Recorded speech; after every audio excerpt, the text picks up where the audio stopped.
The light fell through stained glass windows in shafts of amber and crimson, painting the ancient stone floor of St. Michael's Cathedral with fragments of color that trembled like living things. The scent of roses hung heavy in the air, cloying and sweet, mingling with the incense that rose in pale wisps from the altar where Lady Arabella Thornton stood in her wedding gown of ivory silk and Brussels lace, her hands clasped so tightly around the bouquet of white roses that the stems bit into her palms through her gloves.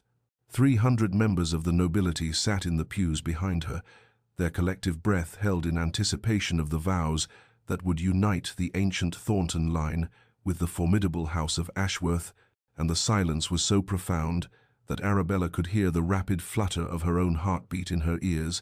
could feel each pulse of blood through her constricted throat. She had told herself 1,000 times in the weeks leading to this moment that the arrangement was a sensible one, that the Duke of Ashworth was by all accounts a suitable match, that her father had only her best interests at heart when he'd negotiated the marriage contract. She had told herself that the whispers she'd heard about Sebastian Ashworth, the stories of his coldness, his ruthlessness in business, the mysterious dissolution of his first betrothal, were merely the jealous gossip of those who envied his wealth and title. She had told herself these things, and yet as she stood before him now, as she forced herself to raise her eyes to meet his gaze, she felt something cold and terrible unfurl in her chest like a flower of ice. His eyes were grey, the color of winter storms, and they looked at her with an expression she could not decipher, something that might have been anticipation or calculation, or perhaps nothing at all, a perfect,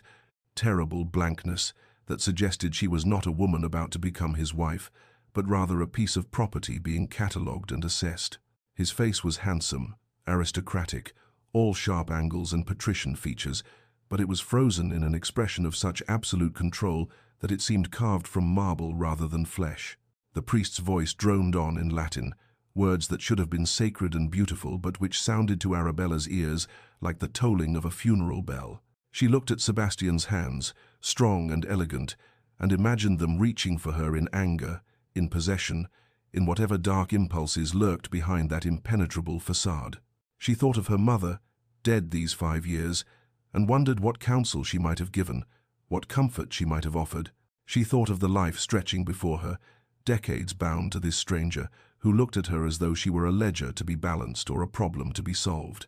The roses in her hands suddenly felt impossibly heavy,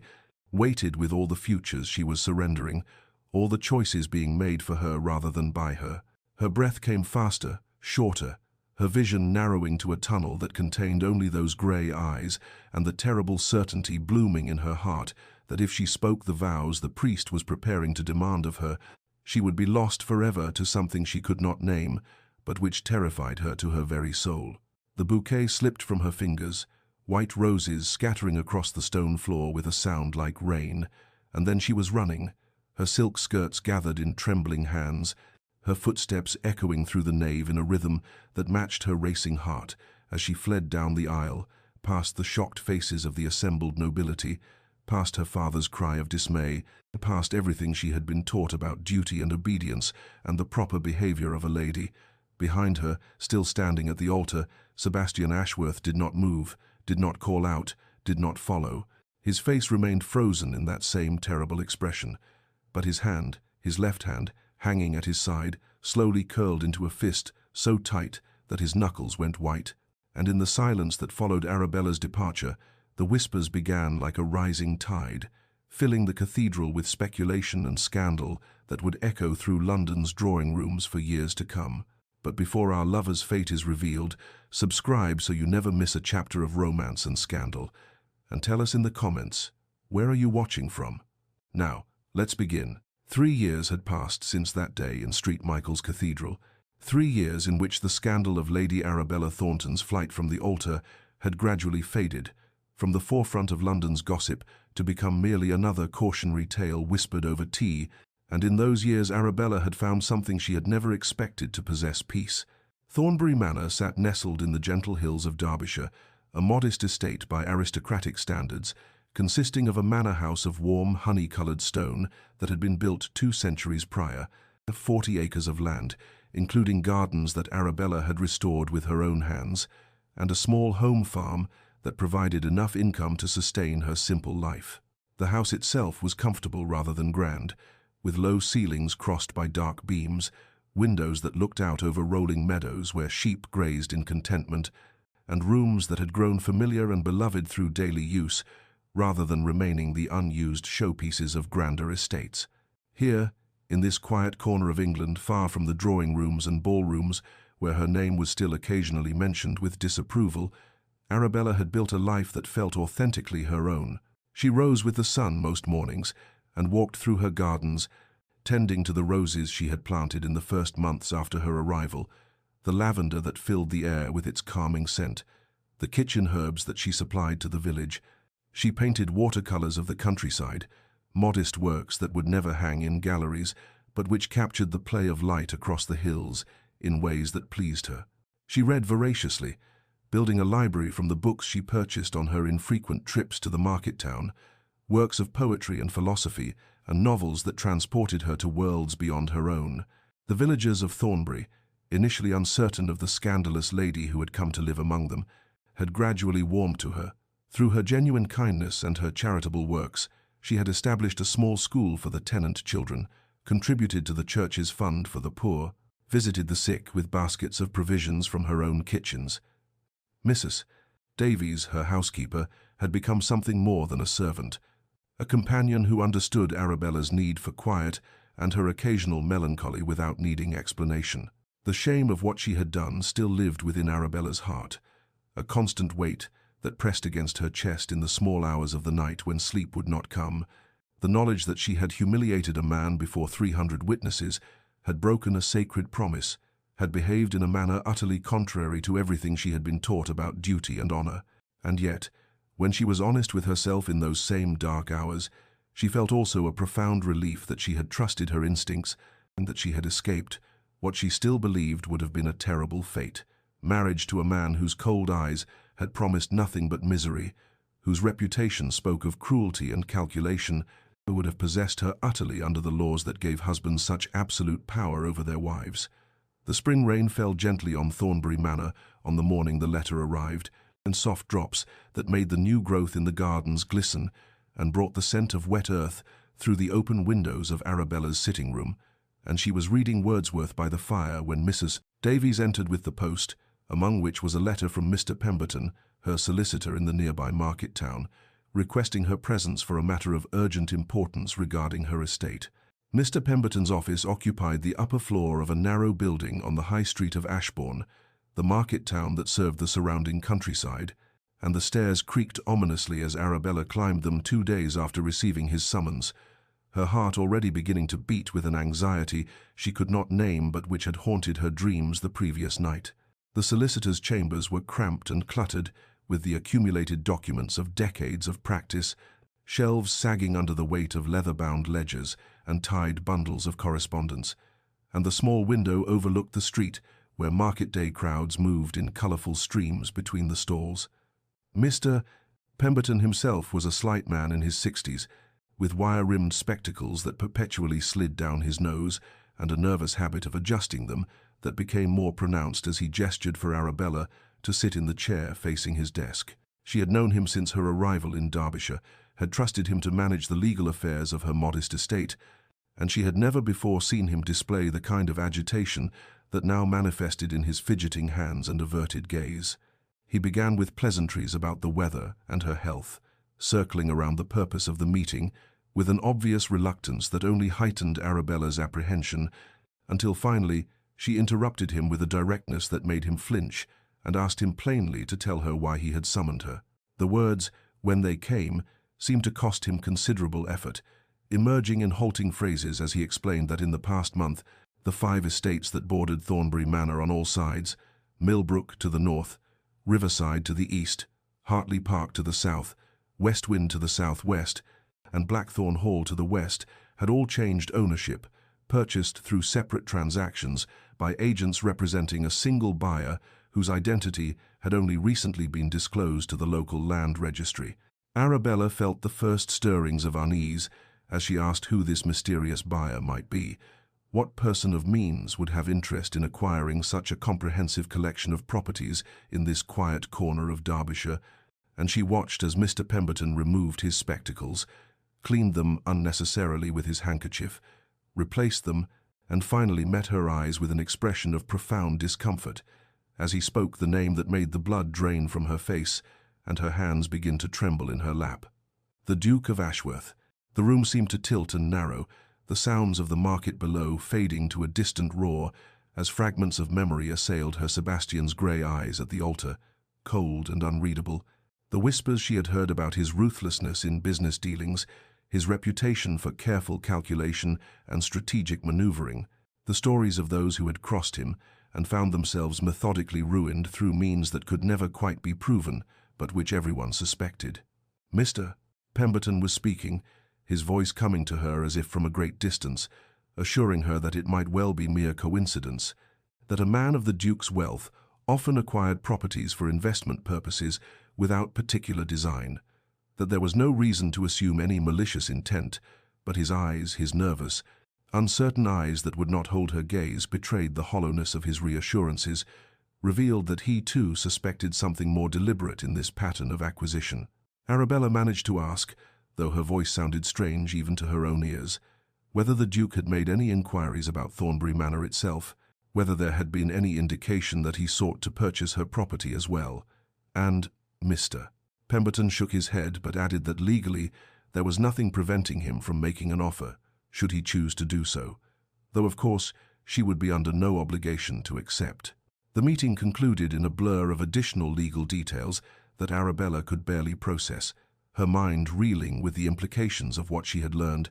and she found herself walking back through the market streets toward where her small carriage waited without any clear memory of having descended the stairs or taken her leave of the solicitor. The journey back to Thornbury Manor passed in a haze of mounting dread as she looked at the familiar countryside with new eyes, understanding now that every neighboring property, every estate whose lands touched her own, belonged to the man she had fled from 3 years ago, the man she had humiliated before the entire aristocracy of England. As her carriage turned onto the lane that led to her home, she saw Thornbury Manor ahead, the honey-coloured stone that had seemed so warm and welcoming now appearing vulnerable and exposed, the gardens she had tended with such care suddenly feeling like the exercise yard of a prison, the peace she had built over 3 years revealed as an illusion that could be shattered at will by the man who now surrounded her on every side. The afternoon sun hung heavy in the western sky, 3 days after Arabella's meeting with Mr. Pemberton, casting long shadows across the gardens where she knelt among the roses, secateurs in hand, attempting to lose herself in the familiar rhythm of deadheading the spent blooms, and it was the sudden stillness of the bird song that made her look up, some instinct alert to a change in the atmosphere around her. At the far edge of her property, where the low stone wall marked the boundary between Thornbury Manor and what had been the Millbrook estate but was now his land, sat a figure on horseback, motionless against the backdrop of the late spring landscape, and even at such distance, perhaps 200 yards across the sloping meadow, she knew him with a certainty that made her breath catch in her throat. The Duke of Ashworth sat astride a dark bay hunter, his posture erect and formal even in this moment of stillness, and though she could not make out his features clearly, the shape of him, the way he held himself, the angle of his shoulders, all of it was burned into her memory from those terrible weeks before the wedding, when they had been forced together in drawing rooms and at dinners, going through the motions of a courtship that had been decided by their families before either of them had any real say. He did not call out to her, made no gesture of greeting or acknowledgement, simply sat there as though he had every right to observe her in her own garden, and the presumption of it, the silent claim it represented, sent a spike of fear through her chest, even as some other emotion she could not name twisted alongside it. Arabella found herself frozen in place, her hands still gripping the secateurs, rose petals scattered around her knees where she knelt in the soil, and for a long moment they remained thus, separated by distance and the accumulated weight of shame and scandal, two figures in a landscape that suddenly felt like a stage set for some drama whose ending she could not predict. Then, as abruptly as her paralysis had seized her, it broke, and she scrambled to her feet with none of the grace her governesses had spent years instilling, her gardening tools falling forgotten to the ground as she gathered her skirts and fled toward the house, her heart pounding with a violence that seemed excessive even as she could not slow her pace. She did not look back to see if he still watched.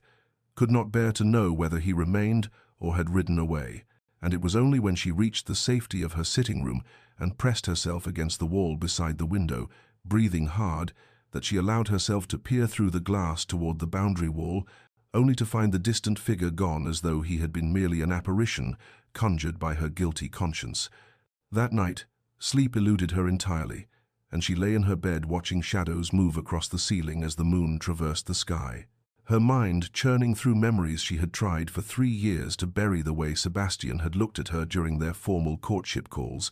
his grey eyes revealing nothing, while her father discussed settlements and her mother prattled about wedding arrangements, how he had seemed more statue than man, carved from marble and just as cold. She remembered the afternoon he had taken her walking in her family's London garden, how he had offered his arm with mechanical courtesy, had made appropriate comments about the weather and the flowers, had asked polite questions about her interests in painting and music, but through it all there had been such absence in his manner, such careful distance, that she had felt herself nothing more than an acquisition he was inspecting before purchase,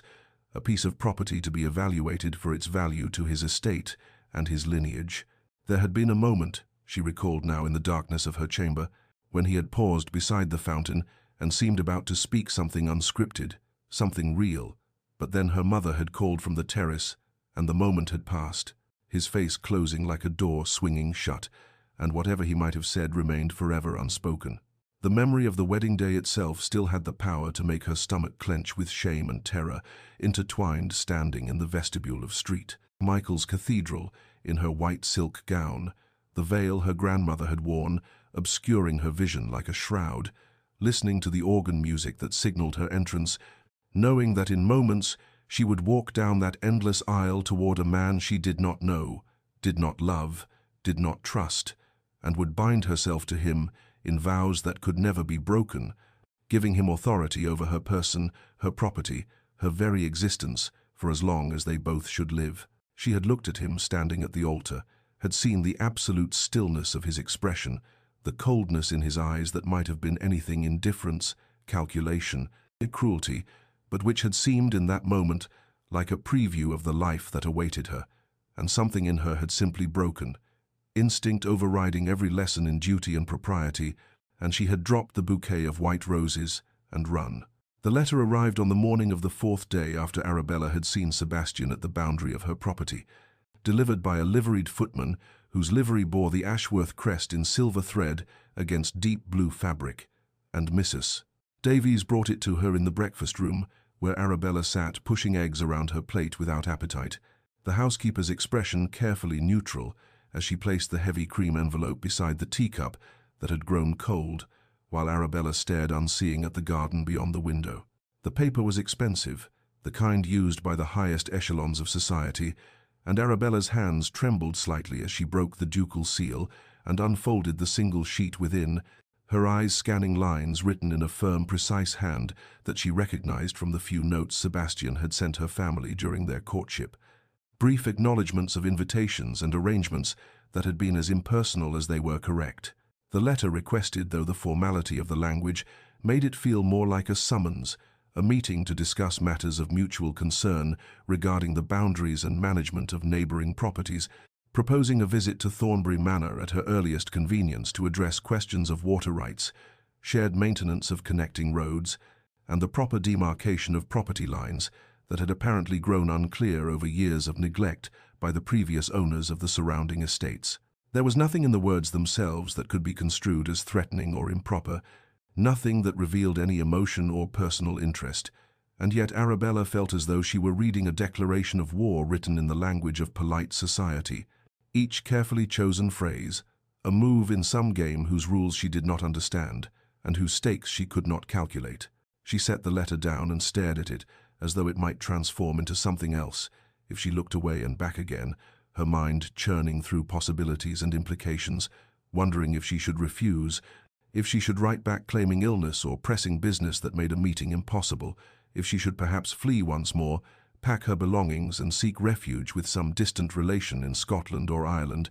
anywhere beyond the reach of the man who now surrounded her on every side. But even as the thought formed, she knew it for the cowardice it was, knew that running again would solve nothing, would only compound the shame she already carried and leave her forever looking over her shoulder, forever wondering when and how he might choose to exact whatever revenge he sought for the humiliation she had caused him. Arabella spent the next hour drafting responses, her writing desk littered with crumpled attempts that ranged from coldly formal refusals to rambling apologies to brief acceptances that revealed nothing of the turmoil she felt, and each version seemed wrong in different ways, too distant or too revealing, too harsh or too weak, until finally she settled on a response that agreed to receive him in 3 days' time at 2 o'clock in the afternoon, the brevity of her acceptance matching the businesslike tone of his request. The 3 days that followed were a peculiar torment of preparation and second-guessing, during which Arabella found herself compulsively cleaning rooms that had not been used since her arrival at Thornbury Manor, polishing silver that had not seen service in years, instructing Mrs. Davies to air out the formal drawing room and prepare the good china, all while insisting to herself and to her bemused housekeeper that she merely wished to maintain proper standards and certainly did not care what the Duke of Ashworth might think of her household. Mrs. Davies, who had served Arabella faithfully since her retreat to Derbyshire and who possessed the particular wisdom of those who have observed human nature through decades of service, said nothing but watched her mistress with eyes that were both concerned and knowing, offering no commentary on the unusual flurry of activity or the anxiety that drove it. At night, Arabella lay awake rehearsing conversations that might occur, practicing various tones and approaches, wondering whether she should apologize immediately and profusely, whether she should maintain a distant formality and refuse to acknowledge the past, whether she owed him explanations, or whether the best course was to treat him as she would any neighboring landowner and pretend that there was no history between them beyond the ordinary concerns of property management, though even she recognized the absurdity of such pretense, given the enormity of what had passed between them. Sebastian arrived at precisely 2 o'clock on the appointed day, and Arabella watched from behind the curtain of her upstairs window as his carriage rolled up the drive, with the Ashworth crest gleaming in gold upon its black lacquered door, her heart hammering against her ribs with such force that she pressed a hand to her chest, as though she might physically contain the tumult within. And when Mrs. Davies announced him moments later, Arabella descended the stairs with a composure that was entirely counterfeit, her hands gripping her skirts to hide their trembling as she entered the formal drawing-room, where he stood waiting near the fireplace, tall and imposing in perfectly tailored dark wool, his posture as rigid as she remembered, though there was something in his face that was different from the man she had left at the altar 3 years prior, something in the set of his mouth and the shadows beneath his grey eyes that spoke of sleepless nights and burdens carried in silence. He bowed with flawless correctness as she entered, and she curtsied in return, the formality of these gestures creating a buffer of ritual between them that allowed her to breathe, to speak the conventional words of welcome, to gesture toward the chairs arranged before the tea service that Mrs. Davies had prepared with exquisite care, and for several minutes they occupied themselves with the mechanics of pouring and accepting cups, of offering sugar and cream, of commenting on the weather which had turned fine after several days of rain, all of it a performance of normalcy that both of them executed with the skill of those trained from birth in the arts of polite dissemblance. The conversation turned, as his letter had promised, to matters of estate management, and Sebastian's voice as he discussed water rights and boundary maintenance was measured and careful, each word precisely chosen, his tone revealing nothing beyond professional courtesy. Yet Arabella found herself watching him with an attention that went beyond the surface of his words, noticing how his hand trembled almost imperceptibly as he lifted his teacup, how his gaze remained fixed on the middle distance rather than meeting her eyes directly, how a muscle in his jaw tightened when she asked a question about the shared road that required repair, and she began to understand that this meeting was as much an ordeal for him as it was for her, that whatever control he projected was purchased at considerable cost. They discussed the practical matters for perhaps 20 minutes, reaching agreements about cost-sharing for road repairs and establishing protocols for managing the stream that marked one boundary of their properties, and through it all Arabella felt the weight of everything unsaid, pressing down upon the room like a physical force. The ghost of that terrible day at Street, Michael's Cathedral hovering between them though neither acknowledged it, and when at last Sebastian set down his cup and rose to take his leave, formal thanks for her time falling from his lips with the same careful precision as everything else he had said. Arabella felt something almost like disappointment that they would part with all of it still unspoken, all of it still raw and festering beneath the veneer of civility. He moved toward the door, and she rose to accompany him, maintaining the proper distance, and it was there in the doorway that he paused, his hand on the frame, his body half-turned, as though some invisible force held him between departure and remaining. And for a heartbeat, she thought he might speak, might say something that acknowledged the enormity of what lay between them, but then whatever impulse had seized him released its hold, and he merely bowed once more, his face a mask of courteous indifference, and was gone, leaving Arabella standing alone in the drawing-room, with her heart still racing, and the certainty that whatever game was being played between them had only just begun. The strange occurrences began 3 days after Sebastian's visit, when Arabella ventured out on her morning walk and discovered that the old stone bridge connecting her property to the main road, which had been in dangerous disrepair for the better part of a year, with loose stones and crumbling mortar that made crossing it a precarious endeavor she had learned to navigate with extreme care, had been completely restored overnight. The stonework expertly repointed and reinforced, new timber supports installed beneath the span, the entire structure looking as sound and solid as it must have been when first constructed half a century prior. And when she questioned Mrs. Davies about whether any workmen had been seen on the property, the housekeeper shook her head with an expression of equal bewilderment and reported that no one had come to the manor house itself,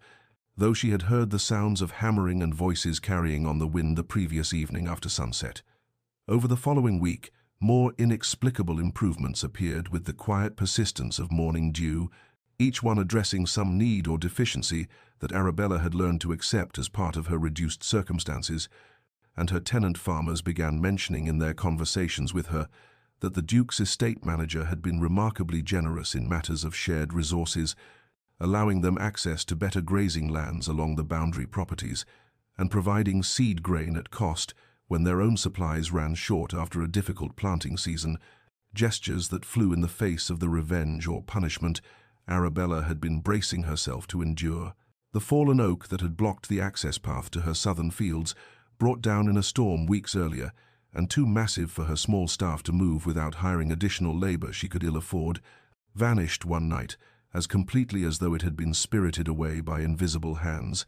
and in its place she found the path not merely cleared, but graded and gravelled, transformed from a muddy track into a proper lane that would serve well through even the wettest seasons, and she stood staring at this evidence of care and effort expended on her behalf, with a confusion that bordered on distress, because she could not reconcile such kindness with any motive she understood, could not fit these silent gestures into the narrative of entrapment or retribution that had seemed so obvious when she first learned of his property purchases. Mrs. Davies, during one of their quiet evenings in the kitchen, while Arabella helped shell peas for the next day's dinner in a companionable domesticity that ignored the boundaries usually maintained between mistress and servant, mentioned with studied casualness that she had observed the Duke himself riding the boundaries of his various properties each morning and evening, always mounted on the same great black horse,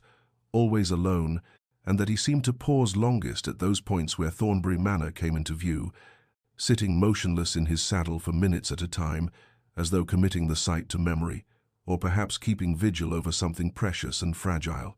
And Arabella felt something shift in her chest at this intelligence, a crack appearing in the wall of assumptions she had built around Sebastian's intentions, and she began to wonder with an uncertainty that was both terrifying and oddly exhilarating whether his purchase of the surrounding estates had truly been about trapping her within a cage of his making, or whether it might have been about something else entirely, something her fear and guilt had prevented her from seeing,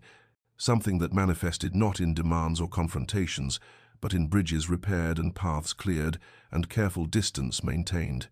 in protection offered without expectation of gratitude or acknowledgement, in a kind of devotion that asked for nothing in return. The annual harvest festival arrived with the turning of September into October,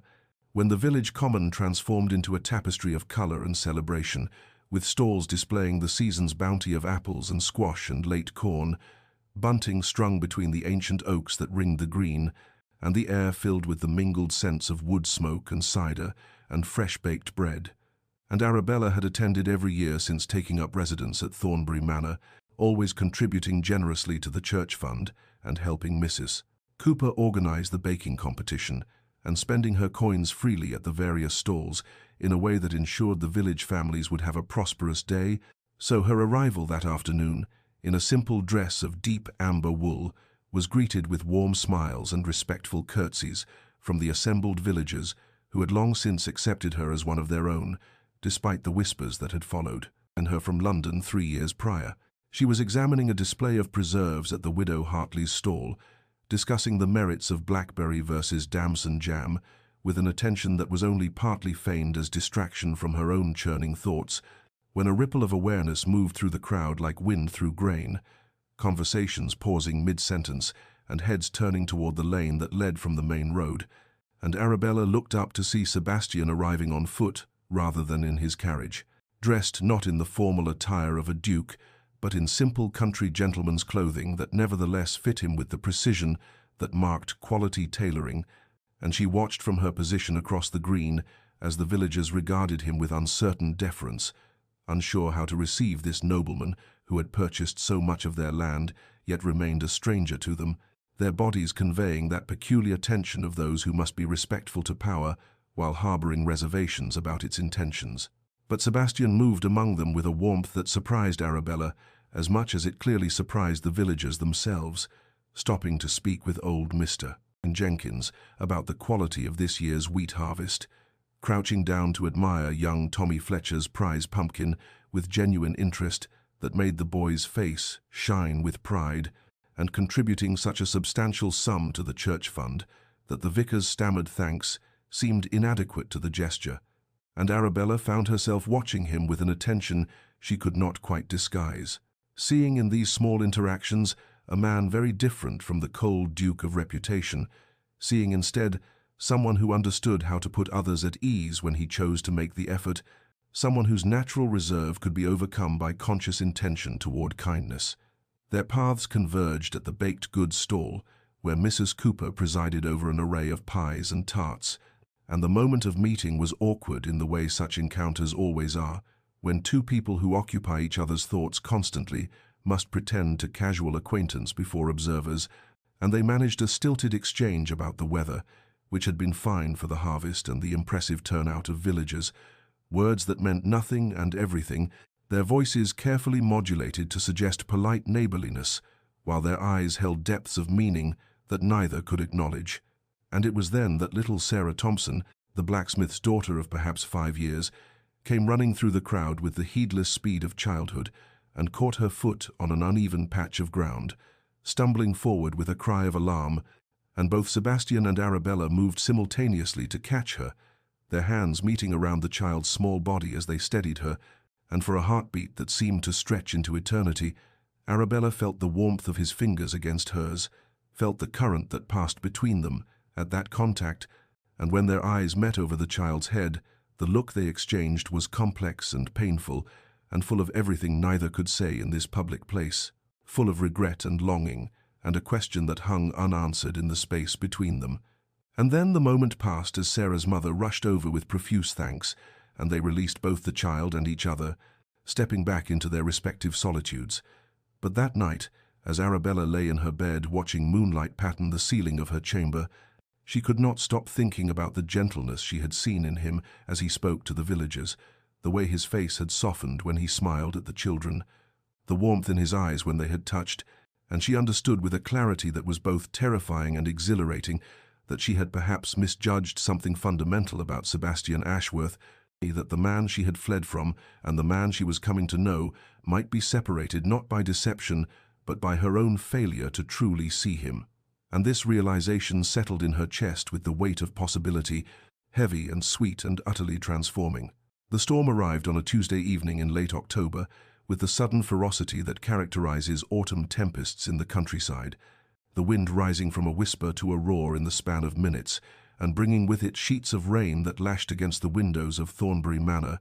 with violence enough to rattle the ancient glass in its frames, and Arabella had retreated to her study on the ground floor, where she felt safer than in her upstairs chambers, listening to the oak branches scraping against the slate roof above, with sounds like skeletal fingers clawing for purchase, when she heard the terrible crack and crash that signaled something had given way beneath the onslaught of wind and water, and morning revealed the extent of the damage when she stood in the east wing bedroom and stared up through a hole in the ceiling at the grey sky beyond. A section of roof, perhaps 8 feet across, where fallen branches had punched through the old slate and exposed the timbers beneath to the elements, with water stains already spreading across the plaster ceiling of the room below and the acrid smell of wet wood permeating the air. She spent that morning in her study attempting to calculate the cost of repairs with a sinking heart, knowing that her carefully managed funds, which stretched to cover the manor's basic maintenance and her modest charitable contributions, would not extend to roofing work of this magnitude, knowing that she would have to make choices between fixing the roof properly and keeping enough reserves to see her household through the winter, her pencil moving across the paper in increasingly desperate calculations that never quite added up to anything but hardship. When Mrs. Davies appeared in the doorway with an expression of mingled concern and something else Arabella could not quite identify, and announced that the Duke of Ashworth was at the door requesting to see her on a matter of some urgency, Sebastian stood in her entrance hall still wearing his riding coat dark with rain at the shoulders, and when she entered, he turned to face her with an intensity in his grey eyes that made her breath catch, and without preamble, he said that he had been riding the boundaries of his northern property when he saw the damage to her roof, saw the branches that had fallen and the obvious gap in the slates, and he wished to offer the services of his estate workers and whatever materials might be needed to effect repairs before further weather could worsen the situation. Arabella's first instinct was refusal born of pride, that stubborn independence that had sustained her through 3 years of reduced circumstances and would not easily bend even in the face of genuine need, and she heard herself saying that she could not possibly accept such generosity, that she would manage her own repairs in her own time. But Sebastian stepped closer with a movement that seemed almost unconscious and said quietly, with something very like pleading in his voice, that water damage would only spread and worsen, with the winter rains that would surely come, that structural timbers once compromised would cost far more to replace than preventive work would cost now, and he was not offering charity, but rather the practical assistance of one neighbor to another, the sort of mutual aid that had always characterized rural life. And would she not please, for the sake of her own safety and that of her household, accept his help in this matter? She looked at him standing there in her modest entrance hall, this duke who had every reason to let her suffer the consequences of her own limited resources, who had every justification for leaving her to manage alone after what she had done to him, and she saw in his face only genuine concern, untainted by any desire to humiliate or diminish her, saw the same careful respect he had shown in all their interactions since his return to her life, and she found herself nodding acceptance with a tightness in her throat that made speech difficult, managing only a whispered "thank you" that seemed inadequate to the moment. Over the 3 days that followed, Sebastian's workers swarmed over the damaged section of roof with the efficient purposefulness of men accustomed to such labor, replacing broken timbers and laying fresh slates with a precision that spoke of long practice, and Sebastian himself appeared each morning ostensibly to supervise their progress, but really, Arabella came to understand, simply to see her, to exchange brief words about the weather or the work, or some small matter of estate business that served as pretext for his presence, and she found herself watching for his arrival with an anticipation that both thrilled and frightened her, found herself lingering in rooms with windows that overlooked the work so that she might catch glimpses of him speaking with his foreman or examining the repairs, and gradually, carefully, they began to have conversations that lasted longer than mere courtesy required, standing in her garden or her drawing room while the sounds of hammering echoed from above, talking about matters both consequential and trivial in the way of two people learning to trust each other again. And with each exchange, Arabella felt something shift within her, some barrier crumbling beneath the steady pressure of his quiet kindness, and her own growing recognition that the man before her bore little resemblance to the cold duke she had fled from 3 years prior. On the final day of repairs, the sky darkened again with the promise of another autumn squall, clouds gathering like bruises on the horizon as the workers hastened to complete their task before the weather broke,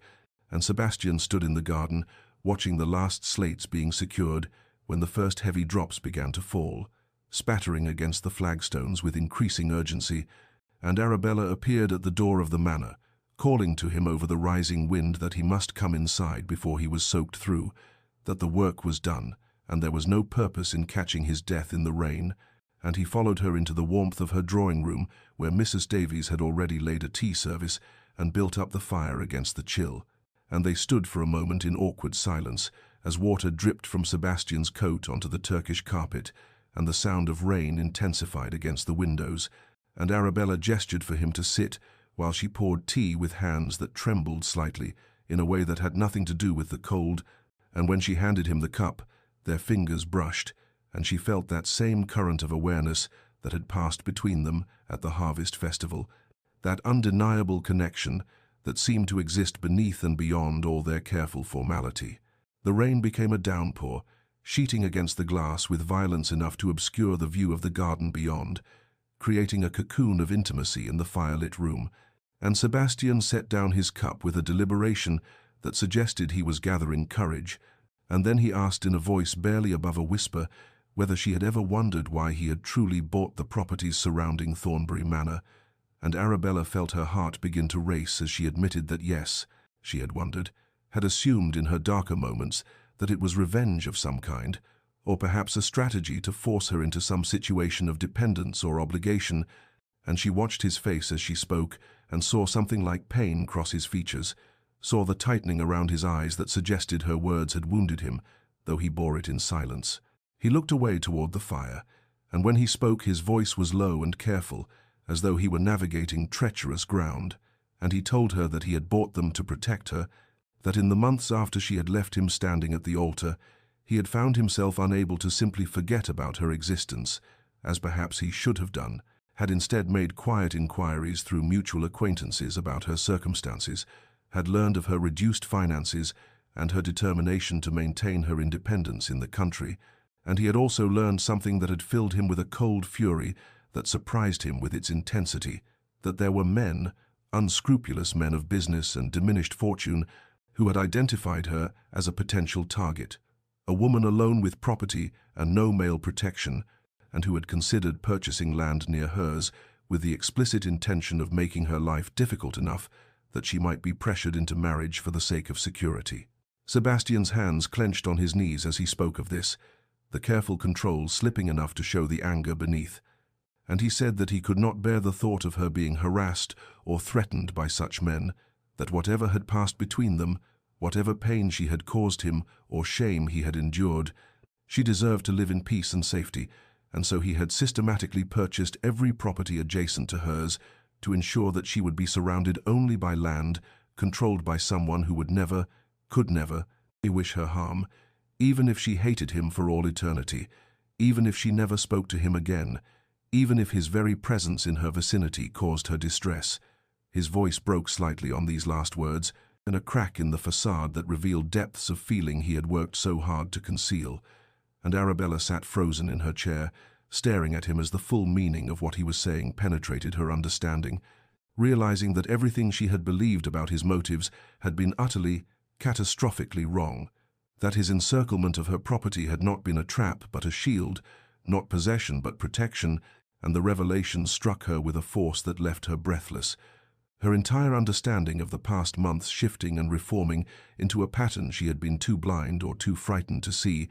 and she felt tears begin to slip down her cheeks as she comprehended the magnitude of his quiet, steadfast care for her well-being, even when she had given him every reason to wish her nothing but ill. Arabella sat motionless in her chair as the weight of Sebastian's confession settled over her like a physical thing, understanding now the true nature of his actions and feeling the foundations of her assumptions crumbling beneath this new knowledge, and she realized with a clarity that was almost painful that she owed him the same honesty he had just given her, and that the silence between them could not be bridged unless she spoke the truth she had carried alone for 3 years. And so she set down her teacup with trembling hands and began to speak in a voice that shook with emotion she could no longer contain,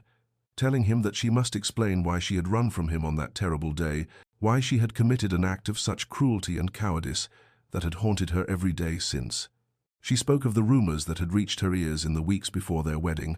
Whispers passed between ladies behind fans at social gatherings, and murmured warnings from concerned acquaintances who claimed to have her best interests at heart. Tales of his alleged cruelty to servants who displeased him, of business rivals he had supposedly ruined through ruthless manipulation,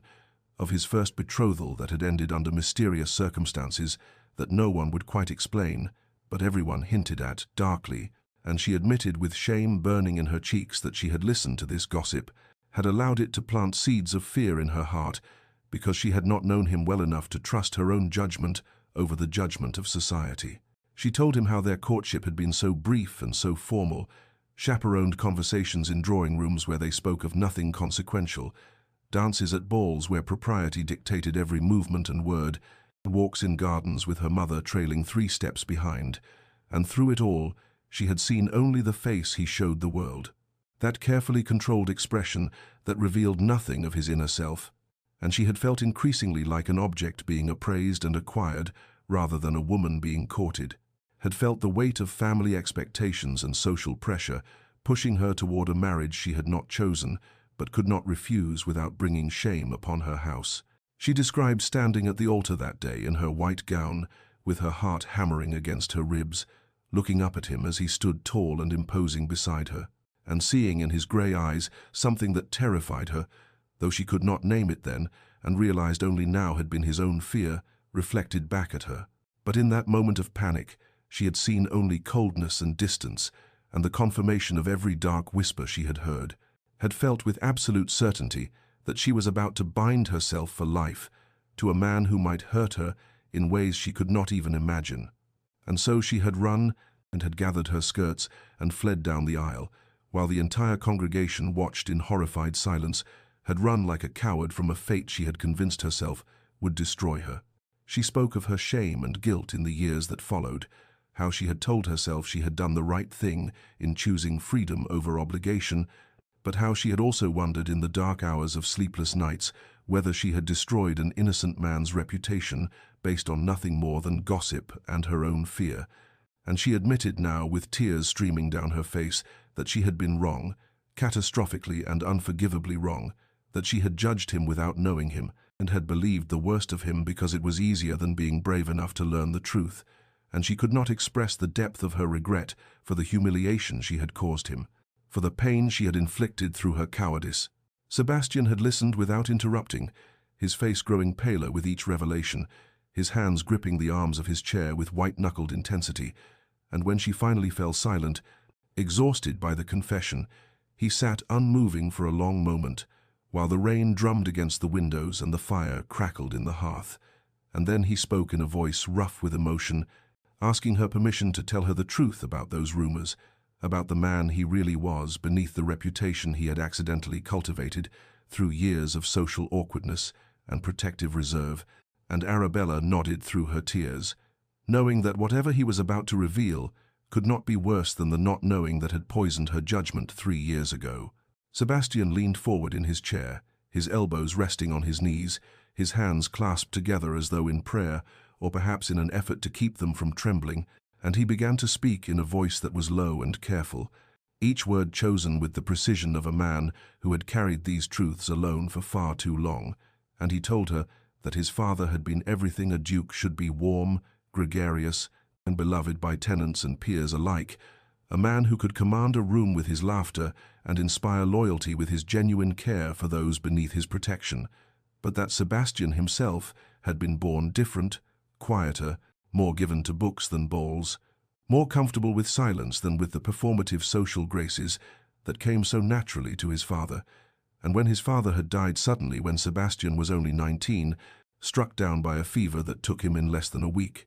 Sebastian had inherited not only a title and vast responsibilities, but also the impossible task of filling shoes that had never been meant for feet like his. He spoke of how he had tried in those early years to be what everyone expected, to smile and charm and navigate society with his father's easy grace, but it had felt like wearing a costume that did not fit,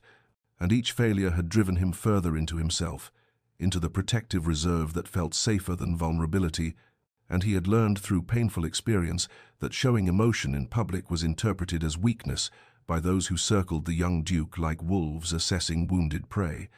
and so he had constructed a careful facade of control and coldness that he thought would protect him, but which had instead isolated him in ways he had not anticipated. He told her about the servant he had dismissed, the incident that had spawned the rumors of cruelty, explaining that the man had been systematically stealing from the older members of staff, taking advantage of their failing eyesight and memory to pilfer their meager savings. And when Sebastian had discovered it and confronted him, the man had begged for mercy, had wept and pleaded, but Sebastian had thought of the elderly housekeeper who had served his family for 40 years and who had been left with almost nothing, and he had been unmoved by the thief's tears, had dismissed him without a reference, and made sure other households knew why, and the man in his bitterness had spread vicious lies about the young duke's character that society had been all too willing to believe because they fit the narrative of the cold, heartless nobleman. He spoke of the businessmen he had supposedly ruined, revealing that they had been systematically defrauding tenant farmers, using complicated lease agreements to charge excessive rents while providing none of the improvements they had promised. And Sebastian had spent months gathering evidence and had exposed them publicly, had used his influence to ensure they faced consequences for their corruption, and yes, their businesses had failed and their reputations had been destroyed, but he felt no remorse for that, because justice had demanded it, though he understood now how it had added to his reputation as a ruthless man who crushed anyone who crossed him. Then he told her about his first betrothal, his voice softening with something like fondness, explaining that Lady Catherine Winters had been a kind young woman whom he had genuinely liked and respected, and their families had arranged the match when they were both very young. But as they grew older and spent more time together, it became clear that while they were friends, there was no spark of romance between them, and then Catherine had met someone else, a second son with no title and modest fortune, and she had fallen deeply in love, though she had been too honorable to break the engagement herself, and Sebastian, seeing her misery, had gone to her privately and released her from their arrangement, had asked only that she be happy, and had even helped smooth the way with both families by taking the blame himself, by allowing everyone to believe she had rejected him rather than the other way around, because he had cared for her enough to protect her reputation even at the cost of his own. But society had interpreted it as another sign of his fundamental undesirability, had whispered that even a woman, contractually bound to him, had found him too cold to bear. He looked at Arabella then with eyes that held years of accumulated pain, and he told her that by the time their own betrothal had been arranged, he had learned to wear his coldness like armor, and believed that showing any softness would only invite more hurt. But the truth was that during their brief courtship he had fallen for her, had found himself thinking about her at odd moments, had been moved by her kindness to servants and her obvious intelligence, but he had been too frightened to show it, too convinced that any display of genuine feeling would be rejected or mocked. And so on their wedding day, when he had stood at the altar waiting for her, he had been terrified. He had been trying desperately to appear strong and worthy, while inside he had been shaking with fear that she would see through to the uncertain man beneath the title, and he realized now that in trying to look strong, he had looked cruel instead, had presented exactly the face that would confirm every dark rumor she had heard. And when she had run from him, he had understood it as the final confirmation of what he had always feared, that he was fundamentally unlovable, too damaged by his own reserve to ever be chosen freely by anyone. Arabella felt the full weight of understanding crash over her like a wave, and she realized with devastating clarity the enormity of what she had done, how she had taken an innocent man who was already wounded by years of misunderstanding and social isolation, and had inflicted upon him the deepest humiliation imaginable, had confirmed his worst fears about himself in the most public and cruel way possible, and the knowledge of it broke something inside her that had been holding itself together through 3 years of guilt she had not fully acknowledged. She began to weep, not the delicate tears of a lady in a drawing room, but deep, wrenching sobs that shook her entire body, and she covered her face with her hands as though she could hide from the shame that consumed her, and through her tears she tried to speak, to apologize, to somehow articulate the profound regret that was tearing through her chest. But the words came out broken and incoherent, fragments of "I'm sorry," and "I didn't know," and "how could I have been so blind," that failed to capture even a fraction of what she felt. Sebastian, seeing her distress, moved instinctively from his chair, crossing the small space between them as though drawn by invisible threads, and he knelt beside her chair, his hands reaching toward her and then stopping, hovering in the air as though he wanted desperately to comfort her, but did not know if he had the right. And his own eyes were bright with unshed tears as he watched her fall apart beneath the weight of understanding. He told her in a voice rough with emotion that she must not blame herself so harshly, that the wedding had been an arrangement she had never truly consented to, that society had given her no real choice in the matter, and that she had been barely more than a girl being sold like property to a man she did not know. And what right did anyone have to demand she go through with such a thing simply because their families had agreed to it? And he said with fierce conviction that she had every right to refuse, every right to choose freedom over obligation, and he would not have her torment herself for an act of self-preservation that took more courage than most people would ever possess. But Arabella shook her head violently, her hands dropping from her face to reveal eyes red and swollen with crying, and she insisted through gasping breaths that it was not the refusal she regretted but the manner of it and the public humiliation she had inflicted, the fact that she had believed vicious gossip over giving him even the smallest chance to show her who he truly was. And she told him that she had spent 3 years telling herself she had escaped something dangerous, when in truth she had destroyed something precious before it even had the chance to begin. And how could he possibly forgive such willful blindness, such cowardice dressed up as self-protection? The conversation between them had stripped away every pretense and formality. It had left them both raw and exposed in ways that were painful and necessary, and they sat together in that small drawing room while the rain drummed steadily against the windows and the fire burned low in the hearth. Two people who had been shaped by misunderstanding and fear, finally seeing each other with complete clarity. The silence that fell between them was heavy with everything they had said and everything they had not said, with the weight of 3 lost years, and the possibility of what might still be salvaged from the wreckage of their past. And Arabella felt simultaneously more ashamed than she had ever been, and more hopeful than she had allowed herself to be since that terrible day at the altar. Finally, Sebastian spoke again, his voice steady now, though his eyes still shimmered with emotion, and he asked her if they might start again, not as duke and lady bound by family arrangement, not as wounded people carrying the baggage of their shared past, but simply as neighbors, perhaps as friends, as two people learning to know each other without the weight of expectation or the poison of rumor. And he promised her that he asked for nothing more than the chance to show her through his actions over time who he truly was beneath the title and the reputation. And if at the end of that time she still wished only for distance between them, he would respect that choice and never trouble her again. Arabella looked at him through her tears and saw in his face such naked hope and such fear of rejection that it made her heart ache, and she knew that what he was offering was extraordinary generosity, given what she had done to him. And she nodded slowly, finding her voice enough to say yes, she would like that very much, to start again as friends and see what truth might grow between them when fear and misunderstanding were cleared away. Though even as she spoke the word friends, both of them understood that something deeper was already beginning to take root, something that had perhaps been there all along, waiting for the chance to grow in soil that was not poisoned by assumptions and protective walls. And as they sat together in the firelight with the rain continuing its steady rhythm against the glass, they both felt the first tentative stirring of something that might, with patience and courage, transform into the kind of love that could heal even the deepest wounds. The weeks that followed their agreement to begin again unfolded with the gentle rhythm of autumn giving way to early winter, and Sebastian began to visit Thornbury Manor with a regularity that would have scandalized society, had society been paying attention. But here in the countryside, where propriety was measured more by genuine respect than by rigid rules, his weekly visits for tea became an expected and welcomed occurrence that even Mrs. Davies anticipated with visible pleasure, setting out the good china and baking fresh scones on those appointed afternoons. They began cautiously,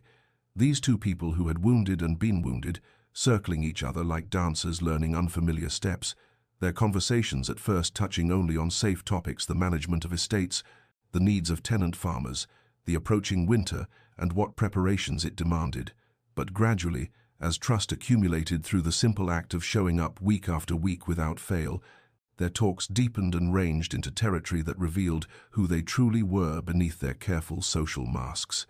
Arabella discovered that Sebastian had an extensive library that rivaled her own love of books, and when she mentioned in passing her admiration for a particular poet, he arrived the following week with a volume of that poet's work, and they spent the entire afternoon reading passages aloud to each other, their voices weaving together in the firelit drawing room,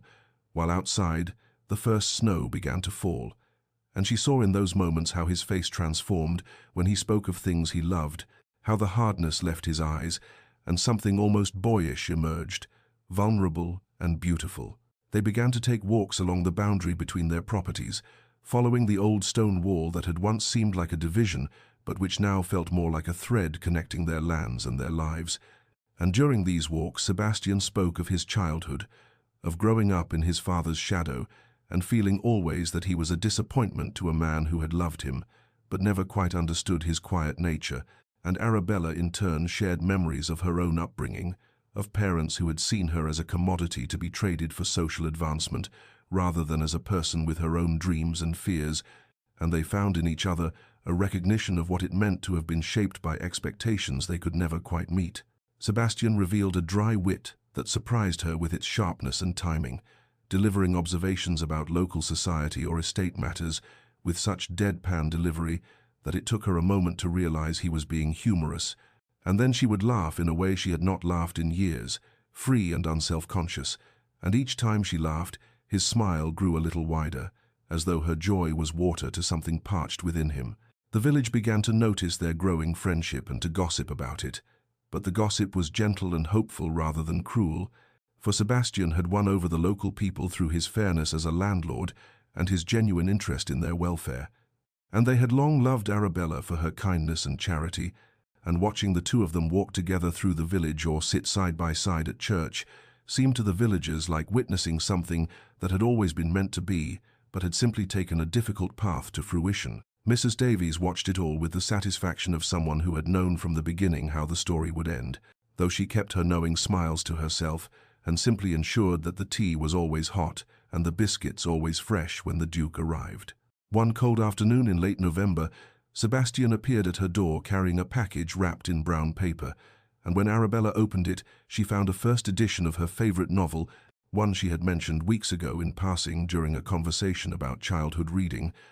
and the fact that he had remembered such a small detail and had gone to the trouble of finding this particular edition, which she knew must have been difficult to locate, touched her so deeply that tears sprang to her eyes, and when she looked up at him to thank him, she saw in his expression such tender hope, such careful attention to her reaction, that something shifted irrevocably in her heart, and she understood with sudden clarity that what she felt for him had moved far beyond friendship, into territory that both thrilled and terrified her, for she was falling in love with this man she had once fled from, this man she had so profoundly misjudged, and the realization filled her with a joy so intense it was almost painful, because it came hand in hand with the knowledge that she did not know if he could ever see her as anything more than a friend he was being kind to, whether the love she felt could ever be returned by someone she had hurt so deeply. And that night after he had gone, she held the book to her chest and wept, not from sadness, but from the overwhelming complexity of loving someone while carrying the weight of what she had done to him, of wanting so desperately to be worthy of a second chance she was not certain she deserved. The letter arrived on a grey December morning when frost still clung to the windows of Thornbury Manor, and the world outside seemed suspended in that peculiar stillness that comes before snow, and Arabella recognized the heavy cream paper and official seal as belonging to Sebastian's London solicitor before she even broke the wax, assuming it concerned some routine matter of estate business or boundary agreements that required her acknowledgement. She opened it in her morning room, while Mrs. Davies brought tea, scanning the formal language about property transfers and tenant agreements, but it was the messenger, a young clerk from London, who lingered awkwardly in the hall, who delivered the information that would shatter the fragile happiness she had been building, for when Mrs. Davies offered him refreshment before his journey back, he mentioned in the casual way of servants who do not realize the weight of their words that the Duke was facing considerable pressure from society to marry soon, that his position required an heir, and the great families of London were circling with their eligible daughters like hawks, sighting prey, and several prominent matches were being actively negotiated by relations and well-meaning friends who felt 3 years of mourning. His failed engagement was quite enough. Arabella felt the words strike her like physical blows, each one landing with precision against the hope she had been nurturing in secret, and she realized with devastating clarity that she had been living in a fantasy, that their walks and talks and shared books existed in a bubble separate from the real world, where Sebastian was a duke with responsibilities that extended far beyond his personal preferences, where his title demanded he produce an heir to carry on his line, where society would never forgive him, choosing a woman who had publicly humiliated him over a fresh match with someone untainted by scandal. She dismissed the messenger with mechanical politeness and sat alone in her morning room as the tea grew cold,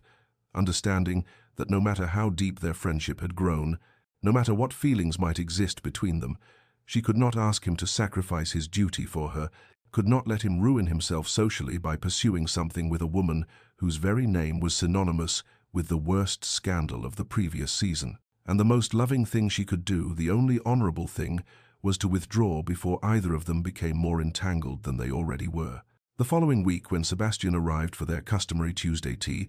Arabella met him with a coolness that cost her everything to maintain, making excuses about being unwell,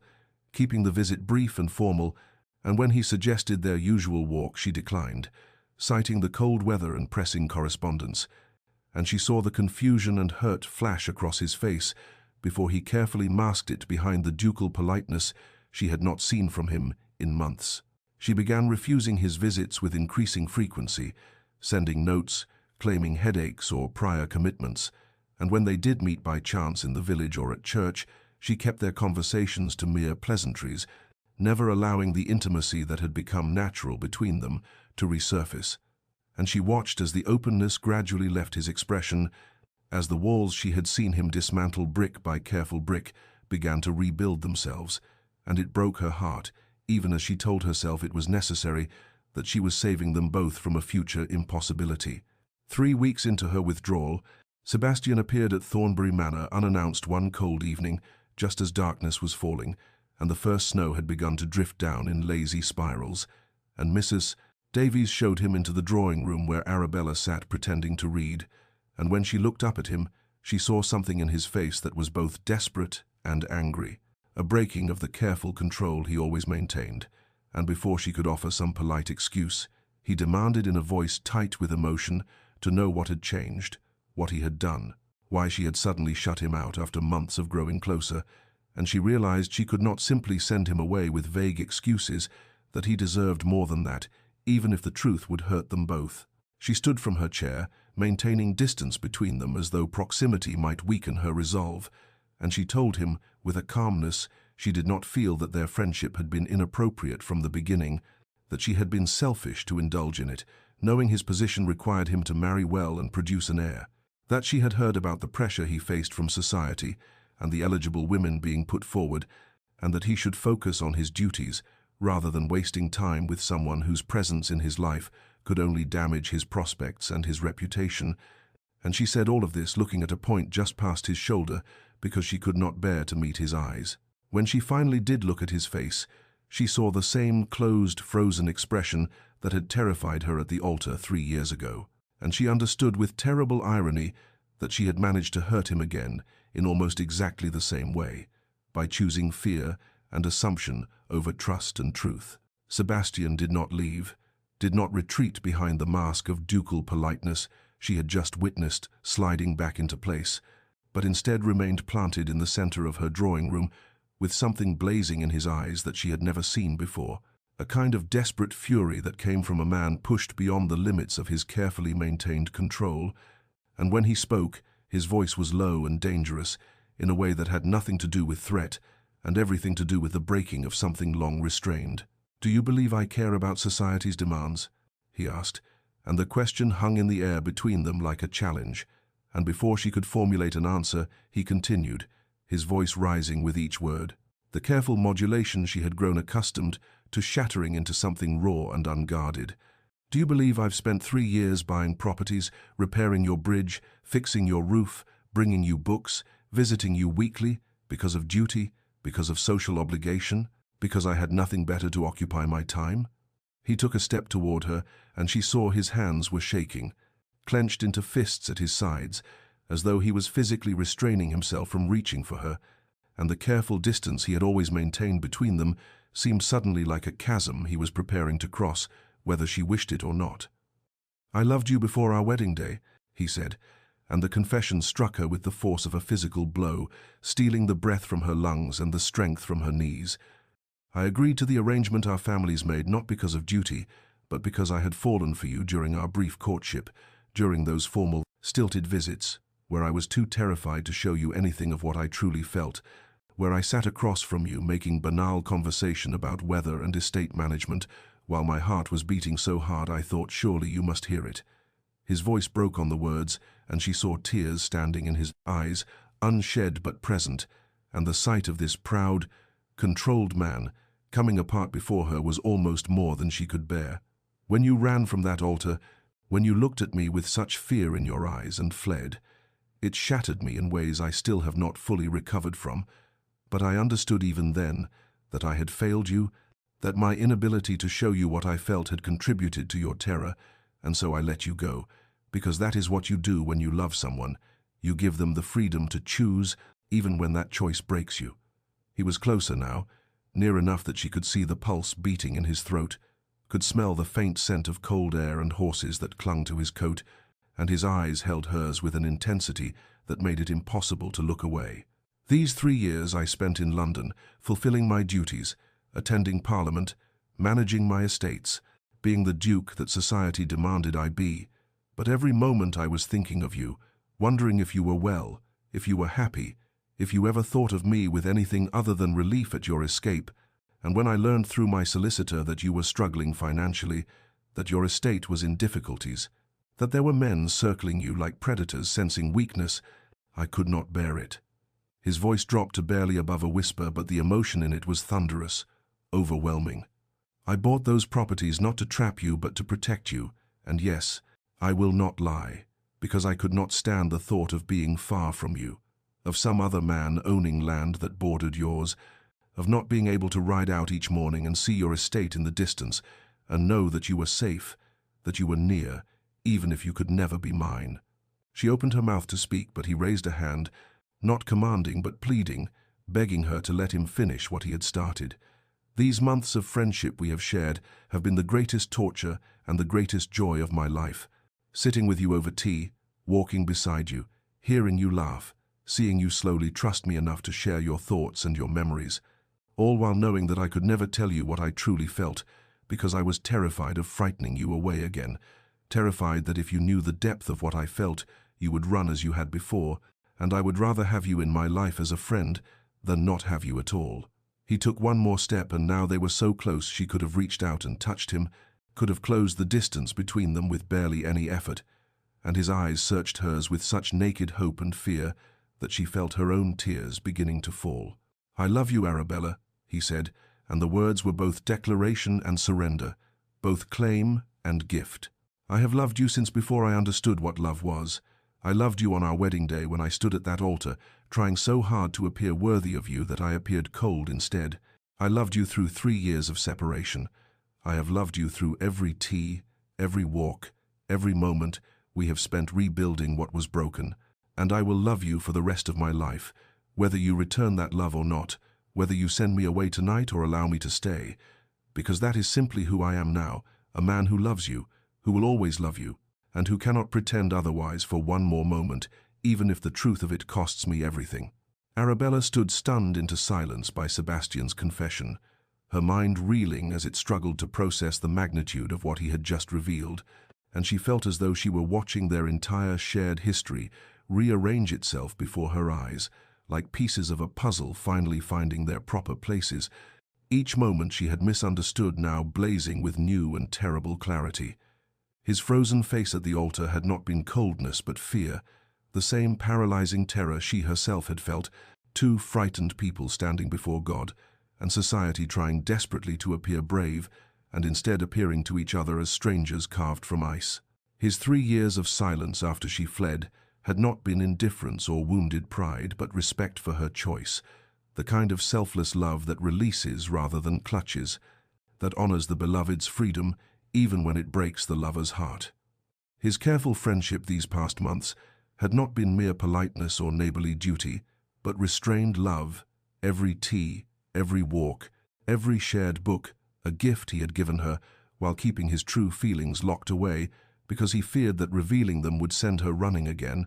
and she understood now the extraordinary courage it had taken for him to remain in her presence, to rebuild trust brick by patient brick, when what he wanted was to gather her into his arms and never let her go. She realized with devastating clarity that she had been a coward twice once, when she ran from the altar in a white gown, with roses scattered at her feet, and again now when she had tried to push him away to avoid the possibility of future pain,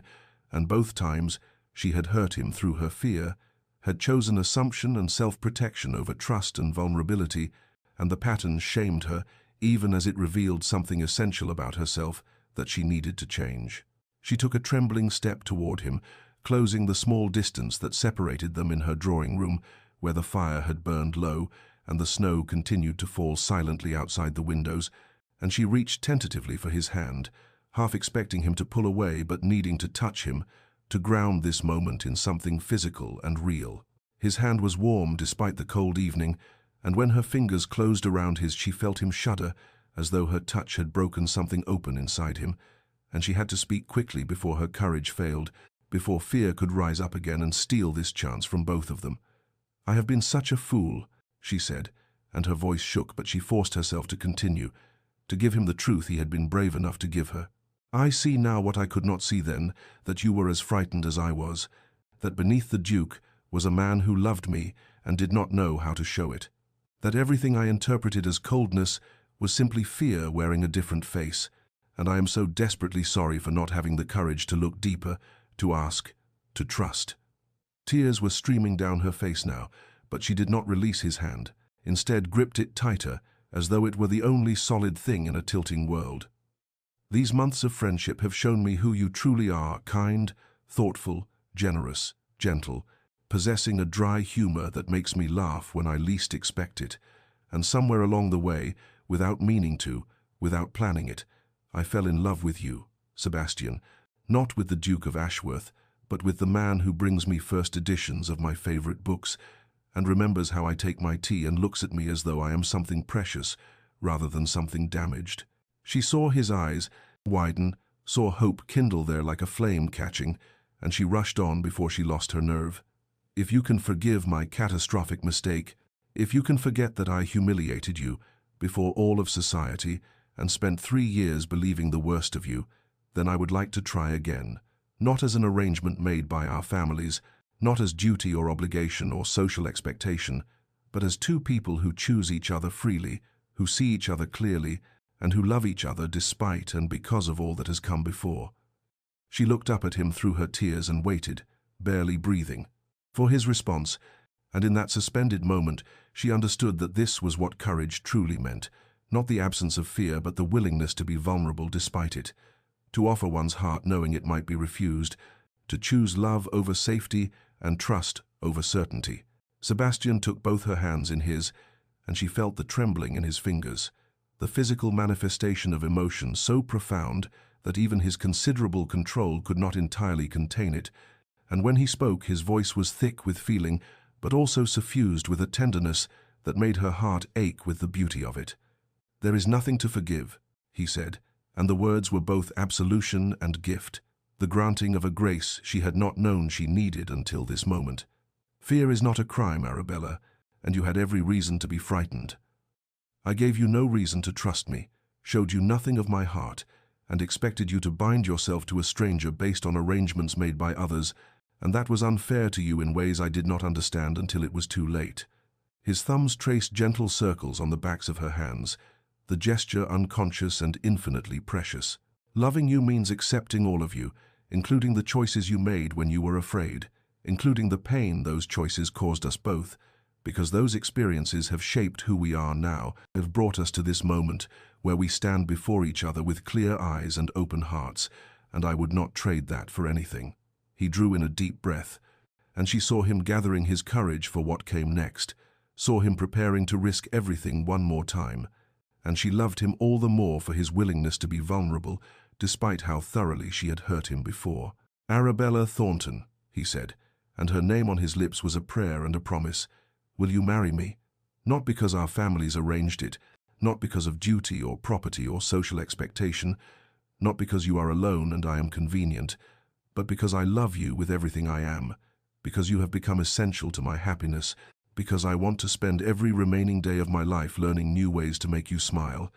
and because I believe I desperately hope that you love me too." The question hung in the air between them, fragile and momentous, and she saw in his eyes both the fear that she might refuse and the hope that she would accept, saw him bracing himself for either answer while silently pleading for the one he wanted. "Yes," she said, and the word was barely a whisper, but it carried the weight of her whole heart, and she saw the moment it reached him, saw his eyes widen and fill with tears that he did not try to hide, saw joy transform his face into something so beautiful it hurt to witness. "Yes, Sebastian, I will marry you. I will bind my life to yours, not because I must, but because I choose to, because I love you and I want nothing more than to build a life with you, to wake beside you every morning and fall asleep in your arms every night, to face whatever comes together instead of alone." She was crying again, but these were tears of joy rather than sorrow, of hope rather than regret. And when he pulled her into his arms, she went willingly, eagerly, wrapping her own arms around him and holding tight as though she could make up for 3 years of distance in the strength of her embrace. They stood together in the center of her small drawing room, where the fire had burned to embers and the snow had stopped falling outside. And when he lowered his head to kiss her, she rose on her toes to meet him halfway, and the kiss they shared was tender and sweet and full of promise, a sealing of vows not yet spoken but already written on their hearts. It was a kiss that tasted of salt from her tears and felt like coming home after a long journey. And when they finally drew apart, they were both smiling through their tears, foreheads pressed together, breathing the same air, and she thought that she had never been happier than in this moment of choosing him freely, of being chosen in return. From somewhere beyond the drawing-room door came the sound of Mrs. Davies bustling away with suspicious haste, and Arabella laughed, imagining her devoted housekeeper pressed against the door, listening to every word. And Sebastian laughed too, the sound rich and warm and unguarded, and she realized she had never heard him laugh like that before, without restraint or self-consciousness, and she vowed silently to make him laugh that way as often as she could for the rest of their lives together. Outside the window, the autumn rain had finally stopped, and late sunlight broke through the dispersing clouds, sending golden light streaming across the wet gardens and turning every water droplet into a tiny prism,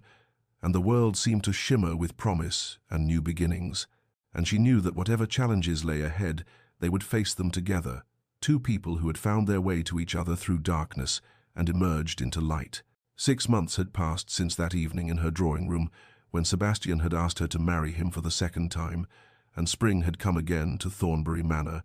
bringing with it the promise of new beginnings and the fulfillment of vows that would be spoken with full hearts rather than dutiful obligation, and Arabella stood in her bedchamber on the morning of her wedding day, feeling a peace so profound it seemed to emanate from the very center of her being. The small chapel at Thornbury Manor had been prepared with simple elegance white roses from the gardens she and Sebastian had walked together during their careful courtship, beeswax candles that filled the air with honeyed sweetness, and wooden pews that would hold only those people who had supported them through their unconventional journey toward this day. She had chosen a gown of cream silk rather than virginal white, elegant in its simplicity, with none of the elaborate embroidery and endless train that had weighed her down 3 years ago in that grand London church, and instead of the formal bouquet of hothouse flowers she had carried before, she held a loose gathering of wildflowers, picked that morning from her own gardens, daisies and lavender, and sweet William, tied with a simple ribbon. Mrs. Davies helped her dress, tears streaming down the dear woman's weathered face, murmuring about how she had known from the first day Sebastian appeared at their door that this was meant to be, and Arabella kissed her housekeeper's cheek and thanked her for believing when she herself had still been too frightened to hope. When the hour came, and she walked down the aisle of the small chapel, with sunlight streaming through the plain glass windows, She saw Sebastian waiting at the altar, and the contrast with that first wedding was so stark it nearly took her breath away. He was not frozen and distant, but trembling with visible emotion, his grey eyes shining with unshed tears of joy as he watched her approach, and his smile was so full of love and wonder that she felt her own eyes fill with answering tears. The vows they spoke were not the traditional words prescribed by convention, but personal promises they had written together, acknowledging the difficult road that had brought them to this moment, and pledging to build a future founded on honesty, trust, and the courage to be vulnerable with one another. And when the vicar asked if she would take Sebastian Ashworth as her husband, Arabella's "I do" rang out firm and joyful, without hesitation or doubt, and she saw Sebastian's shoulders relax as though he had been holding his breath against the possibility that she might run again. The kiss they shared as husband and wife was tender and sweet, and the small congregation erupted in genuine celebration, the villagers who had watched their careful courtship cheering and clapping, and Arabella heard Mrs. Davies sobbing happily in the front pew. The reception was held in the gardens of Thornbury Manor, with tables laden with food prepared by the village women and wine from Sebastian's cellars, and there was music and dancing and laughter that echoed across the grounds, and Arabella found herself watching her new husband with amazed delight as he relaxed completely for the first time since she had known him, his usual reserve melting away to reveal the warm, humorous, deeply feeling man who had always existed beneath the ducal armor. He danced with her 3 times, though convention dictated only 1, spun little Mary from the village until the child shrieked with giggles, told jokes with the tenant farmers that made them roar with surprised laughter, and when he caught Arabella watching him, he crossed the garden to pull her into his arms and kiss her thoroughly, despite the watching crowd, and she thought her heart might burst with the sheer joy of knowing that this man was hers and she was his, freely chosen and deeply loved. As evening fell and the guests began to depart with warm wishes and knowing smiles, Sebastian took her hand and led her back toward Thornbury Manor, which they had decided to keep as their primary residence rather than his grander ducal estate, and as they crossed the threshold together, he swept her into his arms and carried her up the stairs, while she laughed and protested that she was perfectly capable of walking, and he told her he had waited 3 years to carry his bride over the threshold, and he would not be denied the pleasure now. And when he laid her gently on the bed in the chamber they would share, his hands trembling slightly as he began to undo the buttons of her gown, she looked up at him and saw her own happiness reflected in his eyes, and she knew with absolute certainty that every moment of fear and pain and misunderstanding had been worth enduring to arrive at this moment of perfect love and perfect trust, and she drew him down to her with a whispered, "I love you," that he answered with his lips and his hands and his whole devoted heart. 5 years had passed since that spring wedding in Thornbury Manor's small chapel, and the passage of time had transformed not only the estates, but the people who inhabited them, weaving together properties and lives into something far richer than either Sebastian or Arabella could have imagined in those early days of careful friendship and tentative trust. The lands that surrounded Thornbury Manor, those 5 estates that had once seemed like walls closing in, instruments of entrapment or revenge, now flourished as testament to thoughtful stewardship and genuine care, the boundaries between properties blurred by shared purpose and unified vision, tenant farms prospering under fair management, village children attending the schools Sebastian had built and Arabella had helped staff with qualified teachers, the whole region thriving in ways that brought both Duke and Duchess profound satisfaction. On this particular autumn afternoon, golden light slanted across the gardens of Thornbury Manor, where Arabella walked hand in hand with Sebastian, their 2 young children running ahead on the path. Thomas, 4 years old, with his father's grey eyes and his mother's warm smile, and little Catherine, barely 2, her dark curls bouncing as she toddled after her brother with determined enthusiasm. Arabella watched Sebastian scoop Catherine into his arms when the child stumbled, watched him press a kiss to her forehead and murmur something that made her giggle, and her heart swelled with love for this man who had proven himself so utterly different from the cold duke she had feared, this gentle father and devoted husband who had shown her that vulnerability was not weakness, but the truest form of strength. They walked together through gardens that had grown lusher over the years, past the rose arbor where Sebastian had first told her he loved her, past the bench where they sat on summer evenings reading poetry aloud, and she felt the accumulated weight of their happiness, how each day had added another layer to the foundation of their marriage until it had become something solid and unshakable, built not on obligation or arrangement, but on choice renewed daily, on forgiveness freely given and love courageously offered. That evening, after the children had been tucked into bed with stories and kisses, Sebastian and Arabella sat together in the drawing room where he had proposed to her for the second time, in the room that held so many memories of their journey from strangers to friends to lovers, and she leaned against his shoulder while he read Wordsworth aloud, his voice a familiar comfort, and when he paused, she looked up to find him watching her with an expression of such tenderness, it still had the power to steal her breath. "Do you know what I think about sometimes?" he asked, setting the book aside and pulling her closer. "I think about that day you ran from our wedding, and I find myself grateful for it." She stirred in surprise, but he continued, his hand stroking her hair with absent affection. "If you had married me then, it would have been out of duty, out of obedience to our family's wishes, and we might have built a cordial enough life together, but we would never have truly known each other, never have chosen each other freely, and I would rather have endured all the pain and uncertainty and loneliness of those 3 years than have missed the gift of your real choice and your genuine love." Arabella felt tears prick her eyes as she reached up to cup his face, drawing him down for a kiss that tasted of gratitude and devotion and the kind of love that only deepened with time. "I love you," she whispered against his lips.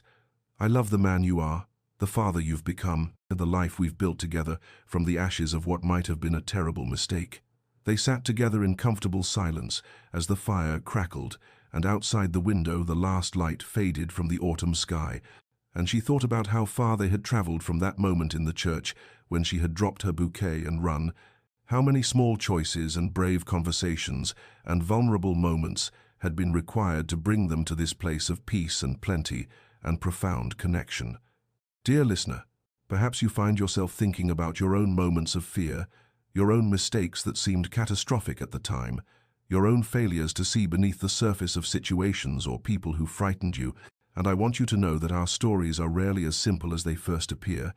that the choices we make from fear do not have to define us forever, and that grace exists in the possibility of trying again with clearer eyes and braver hearts. Arabella ran from a wedding and humiliated a man in front of society, and it seemed then like an ending, like a door slammed shut on any possibility of happiness, but it was actually a beginning and a necessary breaking apart that allowed for a truer coming together. And sometimes our mistakes lead us down paths we would never have chosen, but which bring us eventually to destinations far better than we could have planned. People are so rarely what they first appear to be. The cold Duke was actually a frightened man, armoring his tender heart. The cruel rumors were distortions of honorable actions. The entrapment was actually protection, offered from a distance by someone who loved without expectation of return. And if we can find the courage to look again, to ask questions, to offer second chances both to others and to ourselves, we may discover that what we feared was actually what we needed most. Love requires such courage, the willingness to be vulnerable after being hurt, to choose again after running away, to believe that people can change and grow and reveal depths we did not initially perceive, and that courage is worth cultivating, because the alternative, a life lived in safe isolation, protected from risk, but also from connection, is no life at all but merely existence. So if you are carrying the weight of mistakes made in fear, if you have run from something or someone because you believed untrue things or because you were too frightened to stay and discover the truth, know that it is never too late to turn around, to extend the olive branch, to say, "I was wrong," or "Can we try again?" or simply, "I see you now in ways I could not see you before." And if you are the one who was left behind, who was hurt by someone else's fear or misunderstanding, consider whether there might be grace enough in your heart to forgive, to offer another chance, to recognize that we are all doing our best with the understanding we have at any given moment, and that transformation is always possible when we choose love over pride, vulnerability over self-protection, hope over cynicism. May you find the courage to look beneath surfaces, to question your assumptions, to offer and accept second chances, to build love not on obligation but on genuine choice renewed daily, and may you discover, as Arabella and Sebastian discovered, that our mistakes need not be endings but can become doorways to grace we could not have imagined. to love deeper and truer than any we had previously known, to lives transformed by the simple radical act of choosing each other freely and continuing to choose each other through all the days that follow. Sleep well, dear listener,